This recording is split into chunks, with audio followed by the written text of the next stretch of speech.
Hey y'all, it's your girl Tatsu back with another book video. Yeah, okay. I'm finally doing a wrap up for what is this, April and May. Late. Well, the May one's not too late, but the April. But it's also, I barely read in April, so I kind of felt like doing a wrap up, it would have been like a 5, maybe 10-minute long video. So I was like, we're just gonna combine them together. And I don't think y'all care enough because I don't think you have very high expectations for this page as of now. I'll get better. You already know. I'll get better. So we are going to start. I actually was listening to a lot of audiobooks, which is something very new for me. I'm not an audiobook girl. I don't know what it is. I just, like, I don't care for audiobooks. It is so rare that any of them will make it above a 3.5 star. Like, I think I've only given maybe 1 or 2 audiobooks in my entire life. Not that there's that many because I started this more recently. But anyway, let's start with them. So first, I'm gonna go backwards. So from what I just finished to what was done all the way in April. So we have The Quiet Tenant. I gave this 3 stars. Wasn't mad at it. Didn't have a bad time. But I found the women in the book so freaking annoying. So freaking annoying. And like, I couldn't get over it. They were just pissing me off, especially the main woman. Ooh, girl, what's wrong with you? And I get it, the trauma, whatever. But like, no, I had so many problems. So many problems. Even with the other one. I just had issues with the women in this book. They were pissing me off. And then I just felt like the story was just like, okay. So it just didn't do much for me, which is why it only got a 3 star. But I enjoyed my time while I was there for the most part. Mine is getting annoyed at the women. Then we have Say You'll Remember Me. This was a romance. A lot of y'all have read this book. Everyone talks about this book, how amazing it is. I wasn't mad at it. I thought there were so many moments where I'm like, oh my God, this is so cute. I'm loving this. But I gave it a 3.8. And I understand that apparently 3.8 is not like a proper rating in book world. I don't care. This is my channel and that's how I rate things. 3.8 basically means like I wanted to give it 4 stars. Like I really, really wanted to give it 4 stars. But something about it is preventing me from doing so. But I also feel like 3.5 stars doesn't do it justice. So for me, 3.8. 3.8. Again, super cute romance. There's, you know, some like Alzheimer type stuff in there. And I just thought it was really cute. Honestly, I thought it was a really enjoyable story. I liked both of the main characters. I had a fun time with it. I just don't think I necessarily recommend it to anybody unless they tell me they like romance. And I'd be like, oh yeah, here's this cute romance I enjoyed. But I don't know. I didn't care for it enough. It was one of those. Maybe I would have liked it better reading it physically because again, I don't care for audiobooks, but whatever, we'll never know because I'm not going to reread that. That's not going to happen. All right. Then we have Claire, Darling. I have so many issues with this book. Main character, annoying. I predicted the twist so early on. And the only reason I continued with it was 1, because it was on audio. So it's not like it was just playing while I was driving places or doing chores or something. But 2, I wanted to know if I was right. Because I'm like, there's no way I'm guessing this twist this early on and I'm right. But I was. So there was that. And then again, main character was annoying. So it wasn't great to me. The very, very, very, very final twist, like on the last few pages, I like that. Actually, I think it's literally like the last paragraph. I liked that little mini twist because I didn't see that part. But everything, like, I don't know. I was underwhelmed by that. I gave that 2.5 stars. Sorry, it was too predictable. The main character was annoying. It wasn't it for me. Then we have Drowning in Paper Flowers. First of all, can we have a moment for the name? I don't know why I love that name so much, but I do. I enjoyed this book. Well, again, the audiobook of it. I actually really enjoyed it. I liked the twists that happened in it. Oh my God, I loved those. Did not see them coming at all. You know, this was a good one for me. Another one where like I wanted to give it 4 stars. Couldn't. I don't know what it is. I don't know why. I just couldn't. So it's another 3.8. So close to a 4-star. I wanted it to be a 4-star. I just don't think I'll tell people to read it. It's a thriller type book. I'm sorry, I don't really give you guys any details about the books I'm going into. And if you're new here, it's because I like to go into books blind and I want you to go into them blind as well. If I tell you to fucking read it, just take my word for it. Take my word for it. But otherwise, I really don't give y'all much to go off of.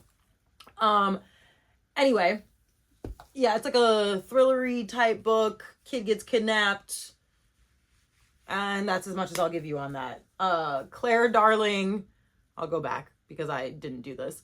Claire Darling is a book about a woman and her fiance decides to like ghost her, I guess you could say. Say You'll Remember Me is a romance. I don't feel like I need to say anything else about that. And The Quiet Tenant is, I feel like you can just tell by the name. I don't need to give you much more details than that. It's a thriller. And it's called The Quiet Tenant. You get it. Okay. We're down to the last 2 audiobooks. I have My Husband's Wife. My bestie Jan told me to read this. And I listened to the audiobook and at first I DNF'd. I didn't even make it past chapter 1. And it's because the audiobook has like extra sounds and stuff like that, which I don't mind. Thank you for helping me like immerse myself into the story more. But it continued on for so long. Like she was running in the first chapter and you literally hear her running the entire time. It's the entire time the wind is happening in the background. You can hear the footsteps and it's nonstop for like that whole first chapter. And I'm just like, I get to like set the mood, but I don't need to hear it the entire fucking time. So it was very distracting for me and I didn't like it at first. Stuck with it and I'm glad I did because I had told Jan that and she was like, no, like it's good. I think she's like, you don't like that? Like, just give it another shot. Like the story's good. So I gave it another shot. I went back in. I honestly could care less about this story. I didn't like it. It's not that I didn't mind it. Let me rephrase. So it's not that I hated it or anything. I gave it 3.5 stars. So I didn't think it was a bad book. I didn't think it was a good book. Can't remember half of it. I feel like I enjoyed the twists that were in it. But again, not enough where like I'd recommend this to anybody. If I read it, I think I would have liked it more. It maybe could have been a 4-star if I would have read the book. But I did not. The story is basically about a woman and her husband pretends like he doesn't know her when she comes back from her run. And yeah, there's the story throughout that. That's what we get there. And the very last audiobook I listened to, this is all the way back in April, How to Kill a Guy in 10 Dates. I gave this 2.5 stars. I thought the name was so fun. So fun. I thought the idea behind it could be so awesome. And maybe this is my fault for going into it blind. Because again, I don't even read the description of the books. But like, I was just very underwhelmed. And there were parts that I'm just like, seriously? And parts that were pissing me off. Like, there's life and death situations. And this bitch over here thinking about her romance. Thinking about sex. And some... Like, are you okay, babe? Are you okay? You might die. And you're over here thinking about sex. There's something wrong with you. Something so severely wrong with you. So those parts kept just taking me out of the story. Because I'm just like, girl, be so for real. Be so for real. Something is so wrong with you. Anyway, those are the audiobooks I read. None of them are that great. I'm going to say my favorite. Honestly, none of them. None of them would I recommend to anybody or would I necessarily reread in any aspect. All right, and now we're going to get into the books that I read physically, which I always have a much better time with those for whatever reason. I'm going to save my favorite for last. Let's start. This time we're going to start with the books we read in April because this seems so long ago at this point. I read Header. I don't remember if I mentioned this in another vlog or not, but to make sure I'm putting it in this one. This book, underwhelming. It's shorty patorty. Extreme horror. You can definitely tell just by the cover alone. Extreme horror. Disgusting. But here's my thing. Underwhelmed for the simple fact that the only thing that's really gross about this is what a header is. And then it's just the same thing on repeat every single fucking chapter. Like, we don't even get the background story of them, like, finding their victims or anything. Like, it's just like, oh, here's another victim and here's them doing a header. Underwhelming. Like, can I have more, please? Please? Can I get just a little bit of something? I don't know. and the weird fucking family dynamic between grandpa and the son. Actually, just the family in general, because it was also the father and the grandpa originally. Country folk ain't for me. This book was given to me by Joey, which is Jan's fiance. Basically a husband at this point, let's be real. Because he likes extreme horror, and they made this into a movie, which I don't even think I want to watch the movie unless they did a better job with it. Maybe I should.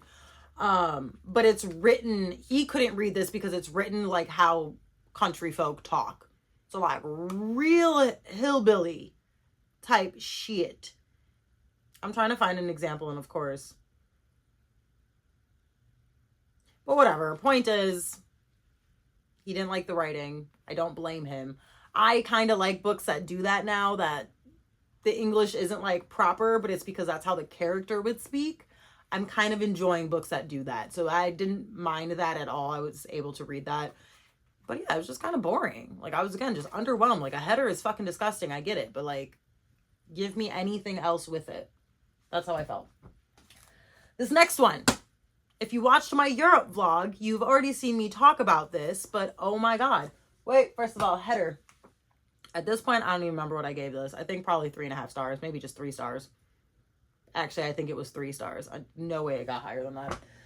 This book here, I think I gave this 2 stars. Maybe 2.5 if I'm being generous. We Can Never Leave This Place. People talk about this. I see this all the time. Y'all like this? Y'all enjoyed this? This is Jan's copy. That's why it's so tabbed up. She liked this book, all right? She had a great time with this.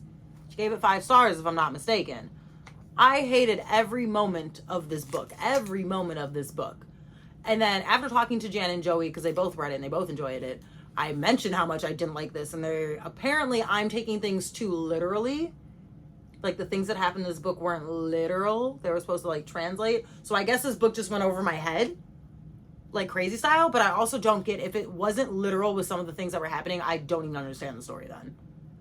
Like, trying to look back at, like, the way that they tried to describe it to me. Didn't get it. It has to do with a family in the middle of a war zone. And that's as much as I'm going to tell you. And you would think that that sounds cool.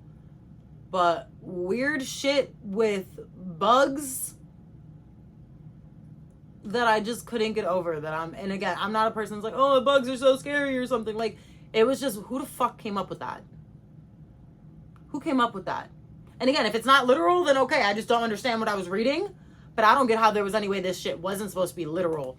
And just, what the problems. I had problems. I had problems with that.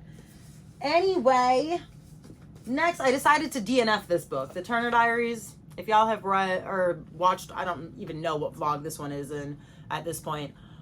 This is a racist book that came out a very long time ago, and it used to be like the white supremacist like guidebook. I did not purchase this. So before y'all come for me, I did not buy this book. I said I wanted to read it for research purposes, and then a cis white man bought it for me. A cis straight Christian white man bought it for me, as he fucking should, so that I can read it. And he didn't do it so it's like, oh, she needs to learn this. He did it because he wanted to support me doing like the research. And then at the time, this book was $150 fucking online. And that was on the cheap end. The fuck? It was ridiculous. But now it's being mass produced again for like $35. And that scares me. I'm DNFing though. There's only 70 pages left and I don't give a fuck because the whole book is stupid as shit. I don't even get why it's their guidebook. It's basically them living in an alternate reality where of course white people are the ones that have the racism against them, which doesn't even fucking make sense. And for those of you who are confused on why you can't be racist against white people, racism has to do with a system. There's not a system in place making white people's lives harder. It's literally white privilege. I don't want to fucking hear it. Anyway, this is just about the white supremacists thinking that, you know, they're not allowed to do what they want to do and people of color can do whatever they want. And their plans of like harming people to start a civil war. Stupid. Literally, to me, stupid. I don't know. It was just so dumb. It's like a literally diary entries of some white guy in the middle of it. And I just thought it was dumb as shit. Didn't like it. Didn't like it at all. We're DNFing. I don't care. no more research needs to be done. I like panned ahead and like picked a random page, and it was basically almost quoting something else I had already read. I'm just like, so you're just not going to get any better. It's going to be the same bullshit on repeat, just probably more people are dying. You're going to probably actually start the civil war that you wanted to start. Cool. Don't care. Literally don't care. If that's their guidebook, it's because they're just trying to tell you to be more violent. That if you think people of color are violent, you should meet that violence with more violence. And that's going to solve the problem. Dumb as shit. But whatever. Next we have read people, understand behavior, expertly communicate. This was a little shorty patorty that I got from Five Below. I had a decent time with this. I wasn't mad at this at all. This is basically about how your personality is basically the study of personality. That's what it is. So if you're someone who's like more outgoing, have the tendencies to be more this, or if you're someone who has anxiety, you have more of a tendency to, you know, be an introvert. Like there's stuff like that. That was just like correlations between personality types and stuff like that. So I had a good time with it. Very base level understanding, because this doesn't have the best rating. And I think that's why, because if you want to like really get into the study of personality, this is not the book to do it. But it's a great little introduction. I had a great time with it. I learned some interesting facts. Don't remember half of it.